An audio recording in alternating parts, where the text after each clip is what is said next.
There was a time when the Bayou Bienvenue stretched as far as the eye could see, but decades of development have reduced it to this. Once great cypress trees are now referred to as ghosts, killed by encroaching saltwater. I remember this right here, you could never pass through with a boat right here. And on the open waters of Louisiana's coastal communities, they're all too aware of the changes taking place. Valuable wetlands are being lost at an alarming rate, and entire communities may be forced to leave. It's a hard thing to even try to accept or even try to think of. And we know it's coming, but we're not prepared for it. It's estimated that Louisiana is losing 75 square kilometers of wetlands each year.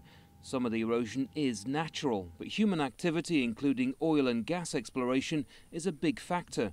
And these wetlands are vital to the state's economy and its protection from storms. And one of the consequences of losing those barrier islands is that precious wetlands no longer have that buffer to protect them. This road has already been elevated twice, and it leads to one of the most threatened communities in the region.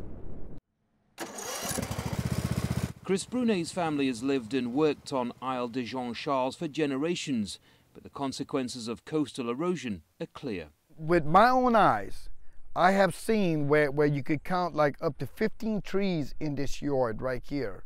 And I don't have to move from this spot to point them out, where the trees were there, but now not even the stumps are there anymore. But Louisiana now has an ambitious $50 billion program to save the wetlands. Engineers are working to recreate marshes and stabilize coastal areas, but some environmentalists say it won't be enough for everyone. A lot of communities are being left out of that. They're not getting the necessary funding for storm protection, for elevating their homes, for reducing their risk, or for preparedness, and they may not get that protection for 20 or 30 years. It's estimated that Louisiana's wetlands are worth in excess of $100 billion. But for many, this is a priceless environment facing an uncertain destiny.